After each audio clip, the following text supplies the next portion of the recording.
যারা নতুন প্রবাসে আসতে চাচ্ছেন তাদের জন্য একটি টিপস। আপনারা বাংলাদেশ থেকে যখন সৌদি আরব বা আরব কান্ট্রিতে আসবেন, অবশ্যই আপনারা ভালো কোনো কাজ শিখে আসবেন। বিশেষ করে বাংলাদেশ থেকে যারা আসবেন, আমি তাদেরকে 4টি কাজের সন্ধান দিব।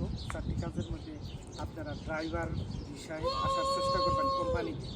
তারপর আছে ইলেকট্রনিক, মানে কারেন্ট বা বিদ্যুতের কাজ শিখে আসবে। আরেকটি কাজ হচ্ছে এসি। আরেকটি কাজ হচ্ছে আপনারা রাজমিস্ত্রি বা যেটা বলেন রড মিস্ত্রির কাজ। তো এইগুলা কাজ যদি আপনারা করে আসেন বা শিখে আসেন, তাহলে সৌদি আরবে এসে আপনারা টাকা কামাইতে পারবেন। আর আপনারা যদি অন্য কোনো বিষয়ে আসেন, লেবারি বিষয় বা অন্য কোনো বিষয়, তাহলে কিন্তু আপনাদের কোনো লাভ হবে না, অল্প বেতন হবে।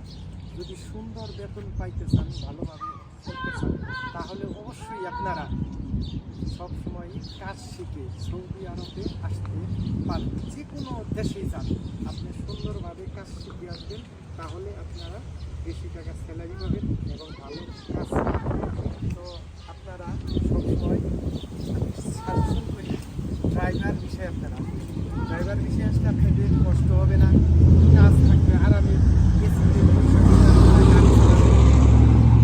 তারপরে আপনারা সুন্দরভাবে থাকতে পারবেন। আপনার শরীরে কোনো সময় রোদ আসবে না, বৃষ্টি আসবে না, ঠান্ডা সবসময় থাকবে, গরম থাকবে।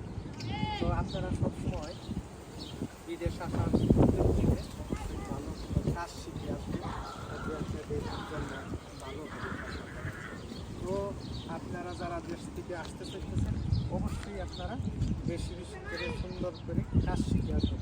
লেবারি বিষয় কেউ আসবে না, লেবার বিষয় আসবে